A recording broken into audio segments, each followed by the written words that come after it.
Olá, pessoal. Vamos dar continuidade à leitura desse livro, Redenção, publicado e traduzido pela editora Vida Cristã, do Edward C. Wharton. A gente já fez 2 vídeos falando sobre o capítulo 1 e o capítulo 2. Agora a gente vai ler o capítulo 3, que vai falar sobre Profetizada a Redenção, parte 1. Diz assim, ó, a profecia messiânica do Velho Testamento cumprida em Cristo e na remissão de pecados. O tema redentor da Bíblia domina claramente cada fase e aspecto de sua narrativa. O esquema redentor de Deus é revelado nas Escrituras como tendo sido originalmente planejada na mente do Senhor, e seu cumprimento prometido através dos descendentes de Abraão, assim como foi continuamente previsto por todos os profetas. A Bíblia revela, dessa forma, como Deus manteve sempre o controle das atividades humanas de maneira a nos levar à redenção.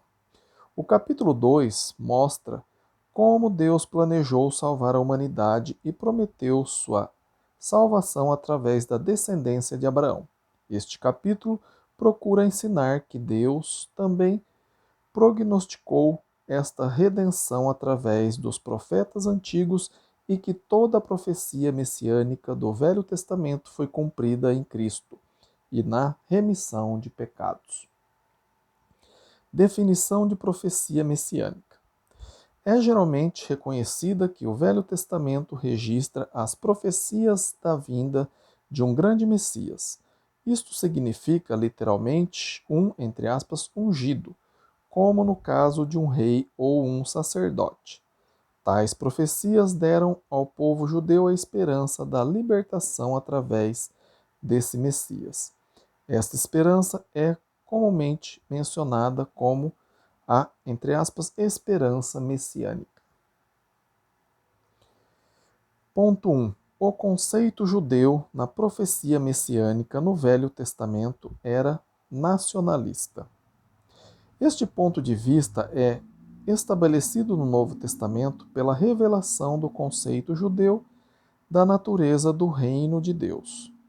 Eles sabiam que a Escritura profetizava a vinda do Messias e do seu reino.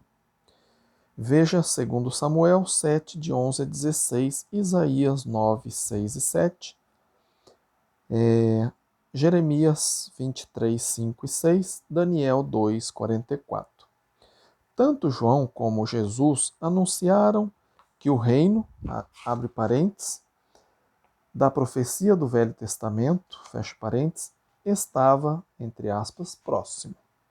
Os pontos seguintes revelam o conceito nacionalista dos judeus com respeito ao reino e, consequentemente, seu conceito nacionalista das profecias desse reino. Ponto A. Os judeus combativos. Abre aspas, vou ler Mateus 11, 12. Abre aspas. Aliás, Mateus 2, Mateus 3, versículo 1 e 2. Abre aspas. Naqueles dias apareceu João Batista pregando no deserto da Judéia e dizia: Arrependei-vos, porque está próximo o reino dos céus. Fecha aspas. Agora sim, vou ler Mateus 11, 12. Abre aspas. Desde os dias de João Batista até agora, o reino dos céus é tomado por esforço. E os que se esforçam se apoderam dele. Fecha aspas. O povo cria que João era profeta, e assim, desde o dia em que anunciou a vinda do reino, eles se dispuseram a pegar em armas e derrubar o governo romano. Sua concepção puramente material e física do reino transformou o zelo pelo país e por Deus em violência, julgando que pela força pudesse derrotar Roma e estabelecer o reino profetizado. Este é o significado das palavras de Jesus quando diz, abre aspas, os que esforçam se apoderam dele, fecha aspas. Isso não lhe seria naturalmente possível, mas, devido ao seu conceito sobre a natureza do reino, eles julgavam praticável. A ideia errada dos judeus que a natureza espiritual do reino fez com que perdesse tanta a sua existência como nação, como a queda de Jerusalém no ano 70 AD, como seu precioso lugar no reino espiritual de Cristo. Ponto B. O povo judeu como um todo. João 6, de 1 a 15, especialmente o versículo 14 e 15. Depois que o povo presenciou a distribuição de alimento feito por Jesus em quantidade suficiente para satisfazer 5.000 pessoas, utilizando apenas 2 peixes e 5 pães, todos ficaram mais do que dispostos a recebê-lo como profeta e rei. Mas seu conceito da natureza do reino e de seu reino demonstra ser naturalista. Como é natural ao pensamento no que tais poderes poderiam significar, quando aplicado à estratégia militar, eles tentaram arrebatar Jesus, abre aspas, para proclamar o rei, fecha aspas. Este, entretanto, rejeitou por completo suas ofertas, pois o reino que viera estabelecer era de natureza espiritual. Qualquer ponto de vista que afirme que Jesus veio para estabelecer o reino profetizado no Velho Testamento, mas não pôde fazê-lo porque os judeus o rejeitaram, deve ser julgado incorreto, com base na clara afirmação desta passagem. Na verdade, aconteceu justamente o contrário. Jesus os rejeitou. Ponto C. Os judeus dirigentes. João 11, 47 a 50.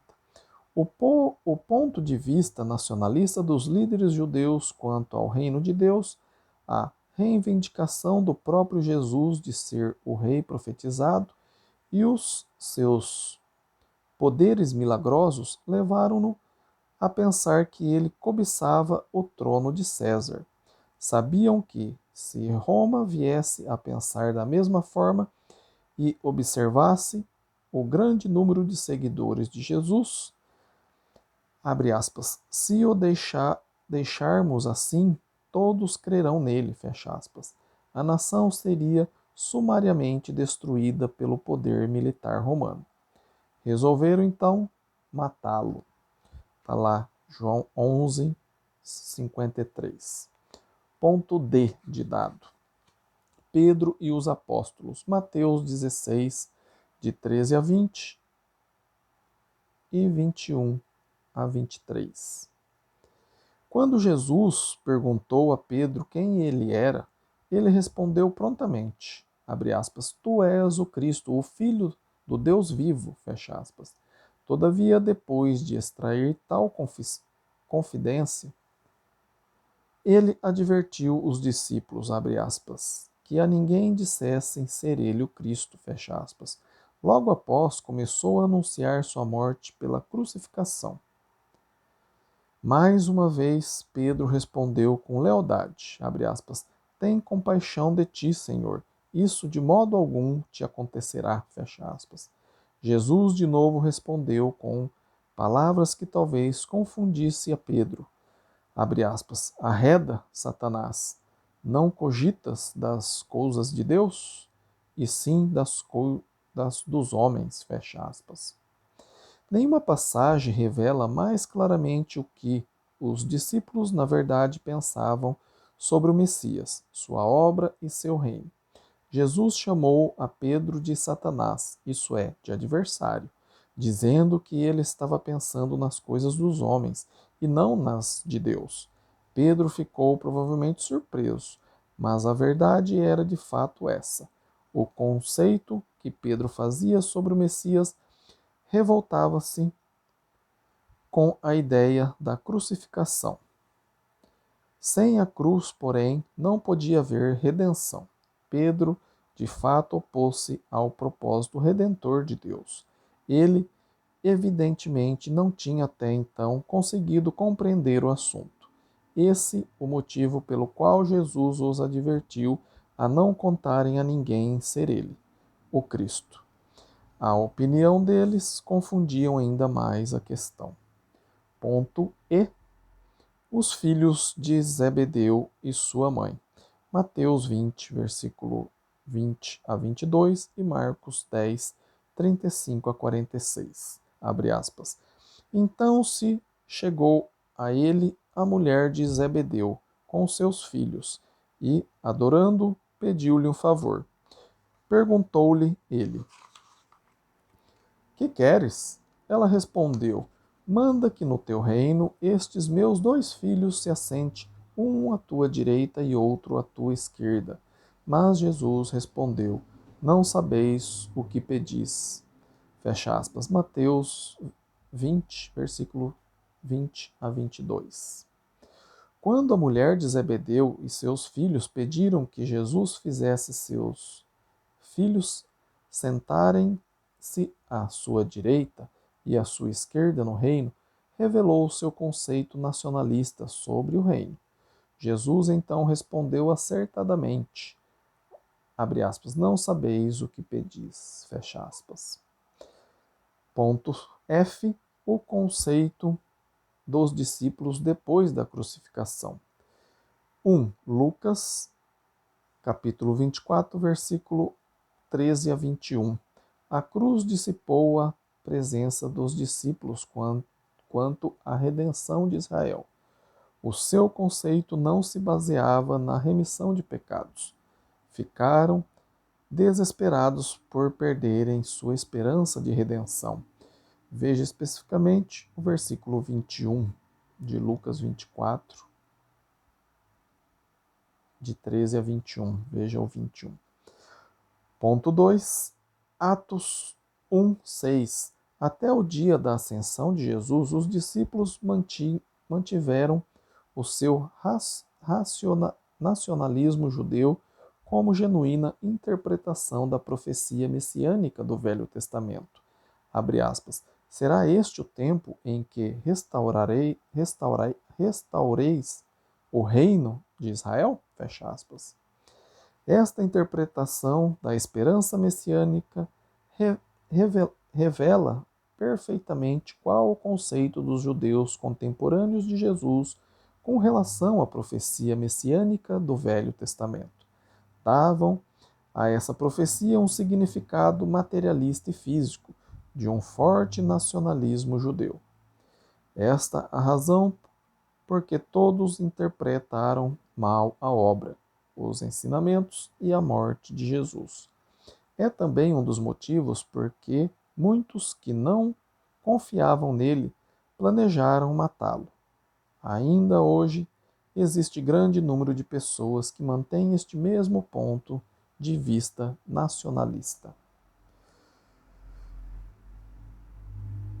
Item 2. Interpretação inspirada da profecia messiânica segundo Jesus, Pedro e Paulo.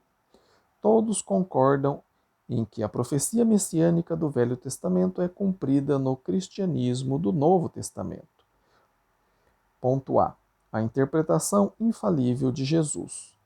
Quanto aos elementos messiânicos e proféticos da lei de Moisés, dos profetas e dos salmos, foi no sentido de que a sua crucificação e sofrimento e ressurreição cumpriram essas escrituras, resultando, portanto, em remissão de pecados, que é a redenção, para todas as nações.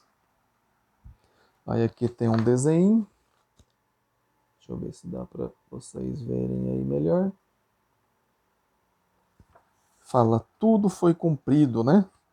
Antes de Cristo está escrito as Escrituras, a lei de Moisés, os profetas, os salmos, né?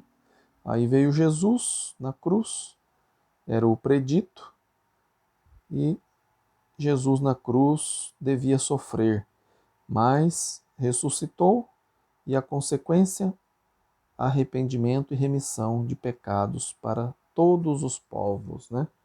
Só li aqui o desenho aí, não sei se dá para vocês verem aí, dá um pause aí e veja, tá bem?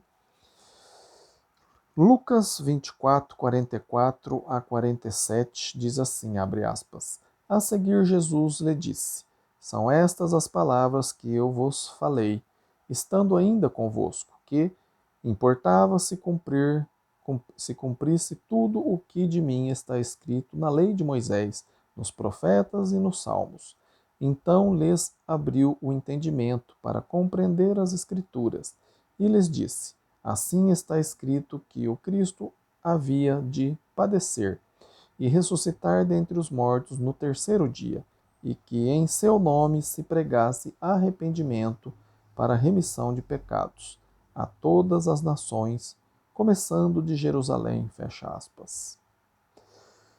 Veja também Lucas 24, 25 a 27, onde Jesus insiste que o seu sofrimento cumpriu todas as profecias das Escrituras, né, do Velho Testamento.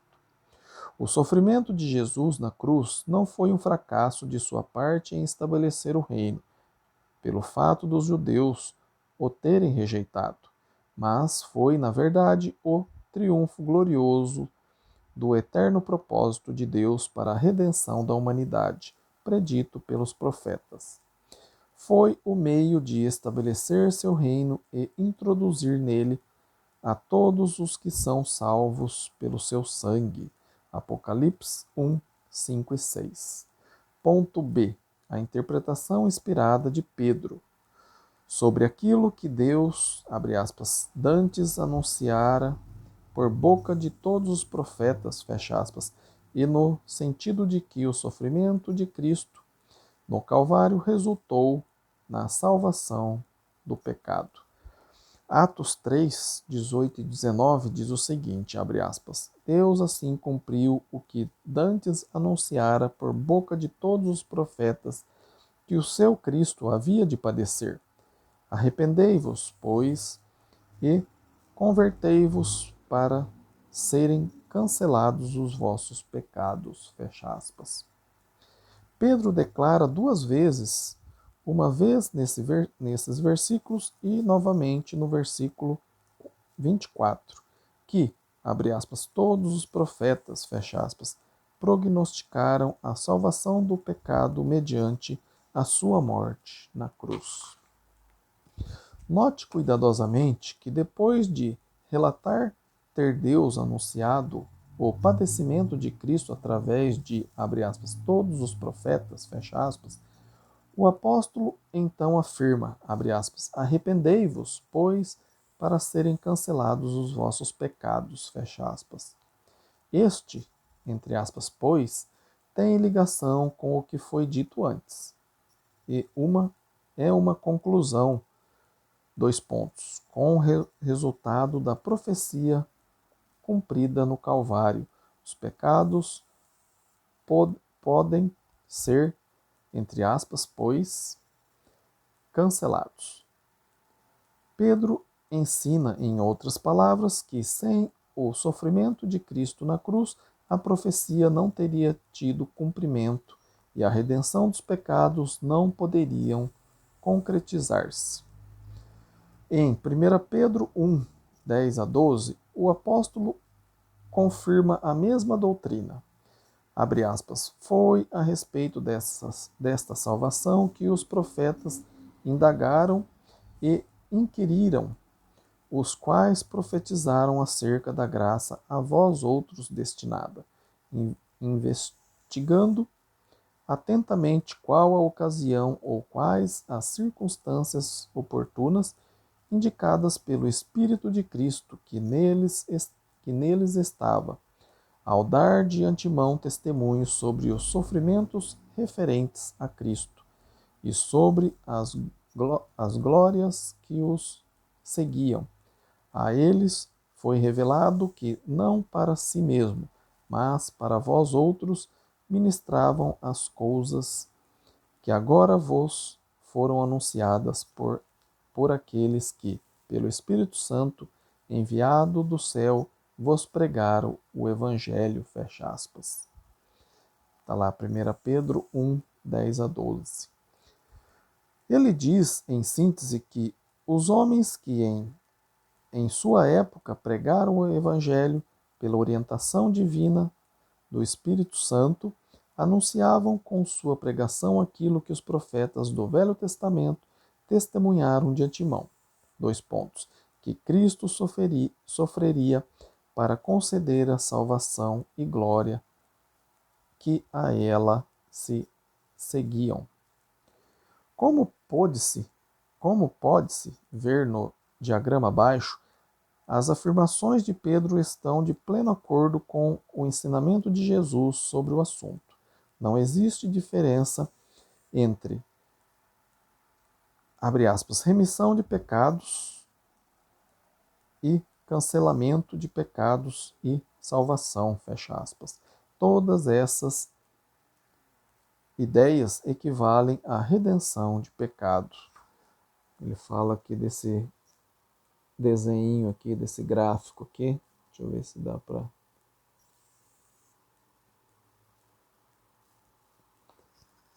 Que fala assim, ó, Deus prognosticou através de todos os profetas. Aí vem a cruz de Cristo, depois da cruz o sofrimento de Cristo. Aí este evangelho pregado por homens guiados pelo Espírito Santo, né? Pois aí teria o arrependimento dos pecados, arrependimento e pecados cancelado, e depois vem a glória, né? Eu só li essa partezinha aqui. Ponto C.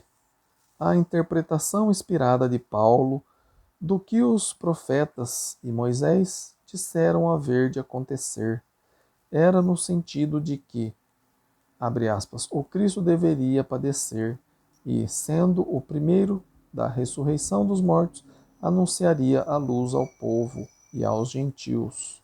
Fecha aspas.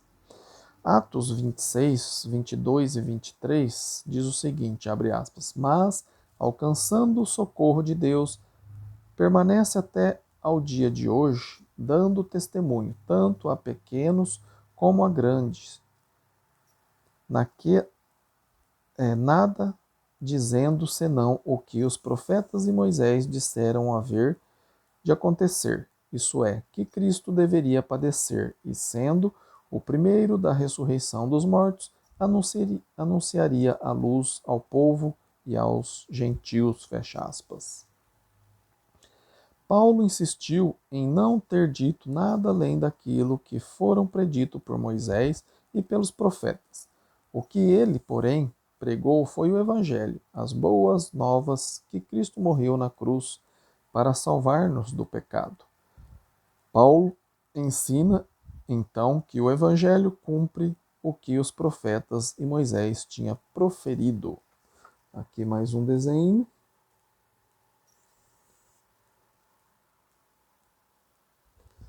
Diz assim esse desenho, né? Os profetas e Moisés disseram haver de acontecer.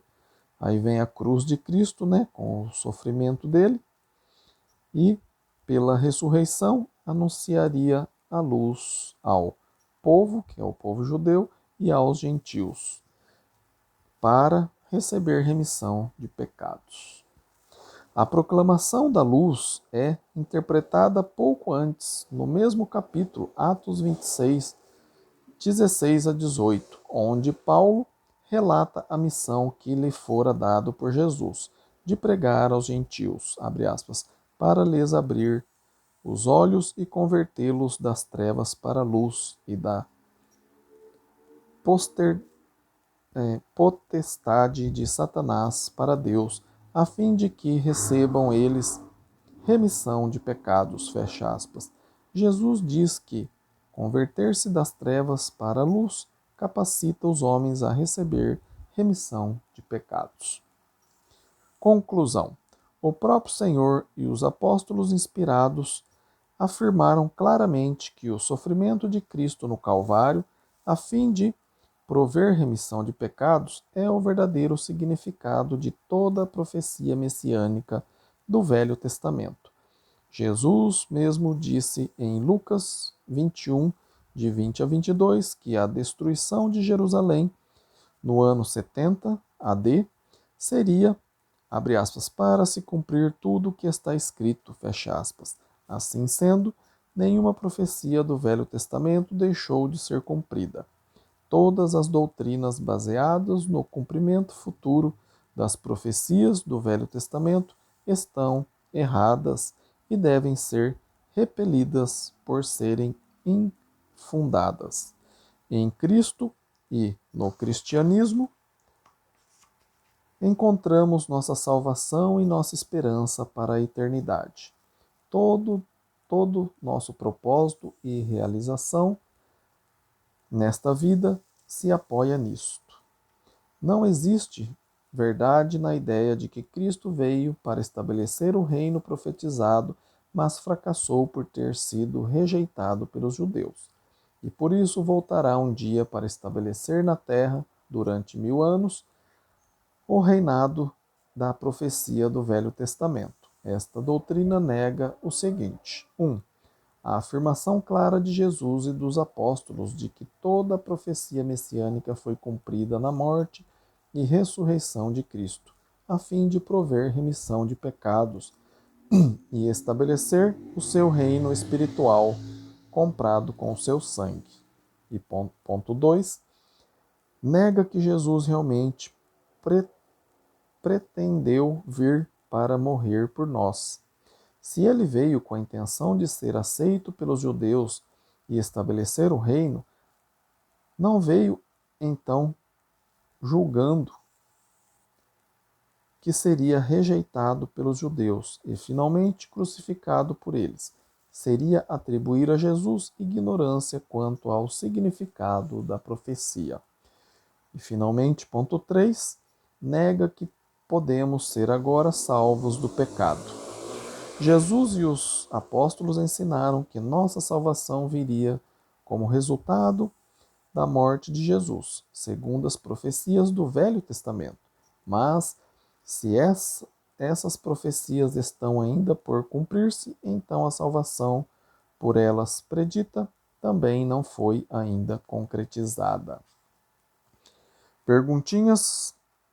Pergunta 1. Qual o conceito judeu das profecias do Velho Testamento sobre o Messias e seu reino? Era correto esse conceito? Pergunta 2. Que espécie de profecia foi cumprida no cristianismo redentor?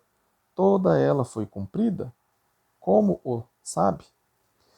Pergunta 3. Se existe profecia do Velho Testamento ainda por cumprir, quais são elas? O que significa, na verdade? Como o sabe? Pergunta 4. Até que ponto as profecias do Velho Testamento foram cumpridas com a destruição de Jerusalém no ano 70 depois de Cristo? O que Jesus disse? Ponto para discutir. Jesus e os apóstolos ensinaram que toda a profecia messiânica foi cumprida na redenção provida por Cristo no Calvário. Discuta as consequências de crer que Cristo não cumpriu as profecias relativas a 2 pontos. Ponto A. Remissão de pecados. Ponto B. Propósito da vinda de Jesus. E ponto C. A afirmação de Jesus e dos apóstolos de que todas essas profecias foram cumpridas. Terminamos aqui. Se você está gostando, né, da leitura e do estudo aqui desse livro, Redenção, publicado e traduzido pela editora Vida Cristã, do Edward C. Wharton, deixa aí o seu like, compartilhe esse vídeo aqui para que mais pessoas possam aprender sobre a redenção que Jesus veio trazer para cada um de nós. E Compartilhe aí com as suas redes sociais, seus amigos, seus vizinhos, seus familiares. Peçam para que eles se inscrevam no canal, para que o canal cresça cada vez mais e atinja o maior número de pessoas, tá bem? Peço também para que você comente aí na, descri... na comente aí, né, no vídeo aí, sua opinião, o que, que você acha. Se você tiver dúvida, sim, o vídeo também ganha mais evidência, tá bom? E se ficou alguma dúvida, você também pode mandar. Meu e-mail tá aí na descrição do vídeo. Manda sua pergunta, sua sugestão. ronaldozm@gmail.com. Terei o maior prazer de tirar sua dúvida e, se for possível, né, a gente pode até marcar um estudo bíblico pessoalmente ou através de videochamada também, tá bom? Agradeço muito você. Veja aí também minha playlist, né? Tem diversos livros, né? Tá aqui atrás que eu já li e tá aí na playlist, né? Você pode usufruir de tudo isso gratuitamente, tá bom? Agradeço o tempo que você tem investido em aprender a palavra de Deus. Fiquem com Deus e até o próximo vídeo. Amém?